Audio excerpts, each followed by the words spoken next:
Hello folks, and welcome to another episode of Wheels of Mercury. This time it's a very special episode of my personal best albums of the half decade from the years of 2020 to 2025. Let's quickly get started with the first album on this list. Poppy, with her album I Disagree, released January 10th, 2020, almost 2 months before COVID shut down almost the entire world. At the time of reviewing this album, I think I gave it a 3.5 or a 4, somewhere around the lines of that. This is a triumph of blending pop with metal very effortlessly, and other genres too.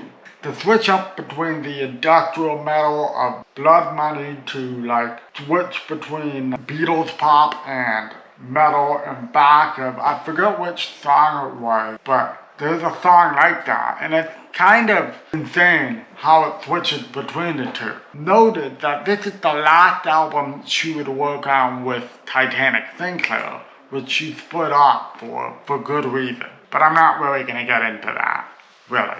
So that's a whole other can of worms I'm not going to even touch with a 50-foot pole. Yeah, but this album is a great album, and if you haven't listened to it for a while, check this out. I would say the only negative is her screams like on Bite Your Teeth ain't as developed yet as they would become on future albums and on future collaborations with bands like Knocked Loose. Check out this album, especially if you want to see the genesis of where Poppy's flirtations with rock and metal started. I believe this is one of the best albums of the half decade in my opinion. Next up is Harper with his album Starmaker, released on March 6, 2020.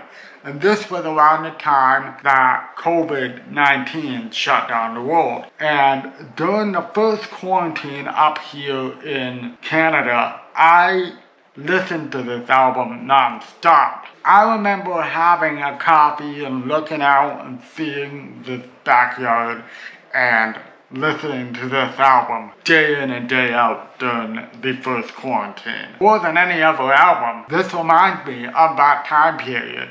He has a wonderful, wonderful voice that is very buttery smooth, a very ethereal sort of country vibe. If you are skeptical about the country genre, still give this thing a listen. You'll be surprised at how lush and ornate and beautiful it all is. Harper, Starmaker, one of the albums that got me through the first quarantine period. Next up is the only album I've ever given a 5 out of 5 to here on Wheels of Mercury, and that is Rina Sawayama with her debut album Sawayama, released on April 17th, 2020. This is a chameleon of an album. It's got early 2000s rock and nu metal mixed with early 2000s girl pop, and it works beautifully. Songs like Dynasty, Tokyo Love Hotel, Bad Friend, they are all so good. And I love the Limp Bizkit influence on FTFU. I really love how she takes something misogynistic like Limp Bizkit and flips it on its head to be about how Asian women and Asian stereotypes are just forced upon her, and how she just wants them to shut up, you know? Like, as a person who's dealt with ableism before, as a disabled person with cerebral palsy, I get it. Sometimes I want the ableist to shut up too, so I get you, Rina. Anyways, this is an awesome album. And another great album alongside I Disagree that blends pop and metal beautifully. Next up is the first black metal record on the list, Murmuur, with his debut album Heir of Ecliptical Romanticism, released on October 2nd, 2020. I had to shout out Mike Seatown for getting me into Murmuur, and specifically this album. This album got me into the raw side of black metal. I know Sun Worship was a band before then, from back in 2017, that I got into earlier, but I did not properly get into the raw side of black metal before hearing this album by Lamp of Murmuur. It has so many good riffs, the bass is semi-audible, which is rare in raw black metal, and the vocal performance is just so feral, it's just so in your face, it's just screaming in your ear, but I love it. I love the intensity of this thing. And it has an awesome Dead Can Dance cover at the end of their song, In the Wake of Adversity. If you like gothic atmospheres and just banging riffs and excellent raw production, check this Lamp of Murmuur debut from 2020 out. It is fantastic. Next up is the second black metal release I have on the list by the American project Trhä, with their EP album. It's only 28 minutes long, so it could go either way. Novej qahlnjënno. I'm not sure if I pronounced it properly. The only person that knows how to pronounce it is the person behind Trhä, Damien Anton or Yetta. It's a qahlnjënno that they created. But regardless, this is some furious black metal with some dungeon synth touches here and there, but mostly black metal. The riffs are amazing, the drumming is just so good, some of the fills are insane, and Damien is just at their very best vocally. Even if it's all in a qahlnjënno, you can feel their anger, you can feel their ferocity. It's just screaming, screeching at the highest of registers, and it is just so good. If you like aggressive black metal, and if you don't care if it's done in a constructed language or not, check this out, it's awesome. Next up is Eternal Champion, with their second album, Ravening Iron, released on November 20th, 2020. This is the Texas heavy metal band's second album, and this is just good sword-swinging, Robert E. Howard, Conan reading heavy metal. It's a good time. It's got all the hallmarks of Blizzard of Oz era Ozzy, with the guitar riffs and the nasally vocals and the nerdery, that's not a word, but it is now, of traditional heavy metal. If you like that stuff, get on this album. It's awesome. Next up is Suffering Hour, with their album The Cyclic Reckoning, released on February 19th of 2021. This is like a gothic, blackened death metal album with this wild guitar tone, just sort of like really clangery. It's kind of like if Fields of Benevolence guitarist joined Ulcerate. It's kind of like that. It's very, very unique in my honest opinion, and it's just a whirlwind of dark atmosphere. It's kind of like an avant-garde version of like what Tribulation does. It's quite a whirlwind of a listen, and it's quite suffocating and bleak and dark in its atmosphere, but it's really cool to listen to. If you like avant-garde death metal and avant-garde blackened death metal, check this thing out. It's amazing. And it was my metal album of the year for 2021. Next up is Pale Swordsman by qahlnjënno, released on April 10th of 2021. This Ukrainian, but now lives in Berlin, Germany, artist has created a raw black metal masterpiece with interludes of piano balladry, and it actually ends in a piano ballad with his voice sounding not too unlike the Swedish rapper Blade, which he is a big fan of. However, this is not a cloud rap album by any means. This has all the trappings of early 90s Dark Throne and early 90s Gorgoroth and stuff like that. It is still soulful and romantic and very, very heartfelt, and it's a great album. It's actually surprisingly accessible for a raw black metal album. The moment I heard the harp, is it a harp? I don't know. But the moment I heard it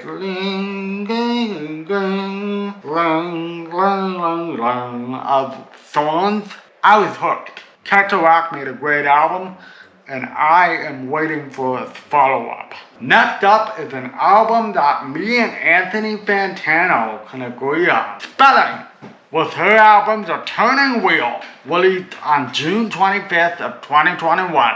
And this was my non-metal album of the year. Holy crap, Trhä's voice is heavenly. Like, she has such a cool voice. And stuff like Little Dear, and Emperor with an Egg. And I hate the boy at school. Oh my god, it's so good. It makes me just want to play the album now. I love that record. I love The Turning Wheel. It's a freaking masterpiece of art pop, and you owe it to yourself to hear it. Trust me. If you can get past her Kate Bush inspired vocals, oh my goodness. It is such a masterpiece. Next up is a very divisive pick from a very divisive band that you either love or you hate with all your passion. Sleep Token, with This Place Will Become Your Tomb, released September 21st, 2021. This is my favorite album from Sleep Token, and this is the best album from Sleep Token in my honest opinion.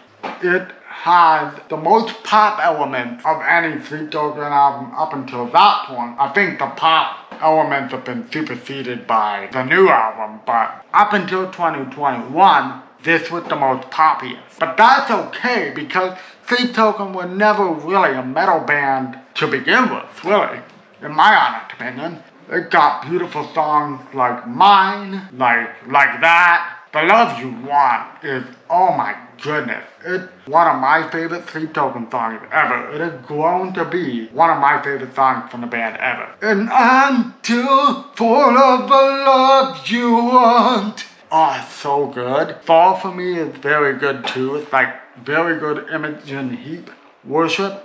Like, you know, that, what you say, but like, won't you fall for me? You know, like, that Imogen Heap song. The motifs of being under the water. I forget what song is on the album, but you can hear bubbles actually popping when you listen to it closely, like the mix is underwater. And I thought that was really cool. It's Telomeres. What a beautiful song that is too, with the guitar solo and all that. Beautiful ballad by Sleep Token. Telomeres is a very, very underrated song that they need to play live ASAP. Yep, This Place Will Become Your Tomb. Arguably one of the best albums of the half decade in my opinion. And my favorite Sleep Token album. Next up is Wage War, with their album Manic, released on October 1st, 2021. If I were to do the Metalcore Award all over again in my Golden Wheel Award ceremony for that year, I would have chosen this over Eternal Blue by Spiritbox, because this is catchy as heck. This had just so many hooks and stuff like that. So I'm down right through your taste. Stuff like Manic! Stuff like that. It just got so many catchy bangers on there. I don't really care if it's hardcore. It's just bangs, okay? It just slaps, as people say nowadays. It's an awesome album, and Cody Queestad knows how to write some bangers. That's all I need to say about that, really. Next up is Black Country New Road, with their album Ants From Up There, released on February 4th, 2022. And this, my friends, is the non-metal album of the half decade, in my honest opinion. This was Isaac Wood's last album with the band, and he couldn't have come out on a more heart-wrenching and emotional note with this band. Songs like The Place Where He Inserted the Blade, Basketball Shoes. It's also heart-wrenching and beautiful, with the violins and the avant-garde sort of percussion, especially on Basketball Shoes, the last song, where it kind of goes insane mode with the drums. I did not like it at first, but I grew to like how avant-garde the percussion, blah blah blah. Anyways, I don't think Black Country New Road is the same band anymore without Isaac. They are very, very, very talented, the rest of the group. I heard the new album this year, and it is very good, but it's not on the level of this album. If you're looking for a replacement for Arcade Fire, especially in the wake of those awful allegations against Win Butler. Check this out. It'll fill that void perfectly. Next up is Negative Plane with The Pack, released on April 30th, 2022. Negative Plane have been releasing some of the most underrated black metal albums in the American black metal scene. They released an album in 2006, an album in 2011, and then 11 years later they released this album, The Pact, and it is a gosh darn black metal masterpiece. If you've never heard them, they combine second wave black metal, things like Mayhem and stuff like that, and first wave black metal like Venom and Bathory. They combine those together. And then a little bit of Merciful Fate in there with the concept and the virtuosic guitar playing, but without that annoying voice that King Diamond has that I'm not really a fan of. So it's like if Kronos from Venom was in Merciful Fate as the lead vocalist, but they also kind of had Euronymous joining in on guitar too. Kind of like that. And they are such an underrated band. And I'm not the only one who thinks that about Negative Plane. Wyatt XM is also a great fan of Negative Plane. He has a Negative Plane t-shirt. Man, this band is awesome. If you've never heard of them, start with this album. It is so good. Next up is Ashen's Fire with Hostile Architecture, released on July 18th of 2022. And this is my metal album of the half decade. It sort of shows some similarities with Black Country New Road in the violin stuff going on and the sort of spoken word stuff too. But this is more furious. This is more in the vein of a band like A Forest of Stars, except while that band talks about 1800s occult stuff, this band talks about the present day, about class struggle, about things that are happening right freaking now. This band is very, very political. They are a red and anarchist black metal band, so expect a lot of politics in their lyrics. Still, it is a riveting call for action. Some of those lyrics have gotten stuck in my head since the day I first laid ears on it. Just an amazing, amazing album. And yeah, it's my metal album of the half decade. Next up is another divisive pick, especially within this band's fanbase. Avenged Sevenfold with Life is But a Dream, released on June 2nd, 2023. This was quite a polarizing album within the A7X fanbase. But if you ask me, I freaking love this record. It takes me back to when I first discovered Disco Volante, the album by Mr. Bungle, back in the day. And it just got these wacky transitions and out there stuff happening in the album. It's the type of album you need to listen to front to back to appreciate. I love the wackiness and the out there-ness of this album. It got such great musicality in it, and I know it got its issues, like M. Shadow's voice is kind of shot on the record, but it has its goofy quirks, like the and that one song, I forget what the one song is, but he does that V-test, just pretty funny, and the build, wider, build, higher, build, farther. It got some quirky, goofy quirks for sure, but you know, I like Bullet for my Valentine, Attila, Amur, and Limp Bizkit, so I can get down with the goofy stuff sometimes. Next up is the only non-English album on this list, with qahlnjënno with Die Katastrophe, released on September 20th, 2024. This is a German language album about the horrors of World War I. This might not be the most original album in the world. There have been lots of metal bands inspired by war. But what qahlnjënno does with their influences from Behemoth, Anonymous, and stuff like 1914 and Minor Warfare and stuff like that, they create their own spin on it, and it is as riveting and horrifying as it is catchy. Very, very catchy. I have gotten these songs stuck in my head despite them not being in English at all. Like, this is the first German metal band that I can say has burrowed his hooks into my head since Ramstein. Holy crap, these songs are freaking catchy. You'll be probably screaming along to it just from first listen alone. It's that catchy. Great album by qahlnjënno. Probably the best album yet. If you're a history buff and if you like blackened melodic death metal, check this out. It's awesome. Blood Incantation with their album Absolute Elsewhere, released on October 4th, 2024. I didn't want to believe the hype for this album at first. I was thinking, the electronica and then the prog death metal parts, I don't know if they connect so well. But I kept listening, and it started to click for me. Yeah, this is like progressive death metal meets like Emerson, Lake and Palmer meets like Tangerine Dream and Clive Schultz and Steve Roach sort of stuff. It's cool. It's really, really cool. And it got like all the beep beep beep beep beep beep beep beep beep beep beep beep beep beep beep beep beep beep and then it's like so cool. It's so cool.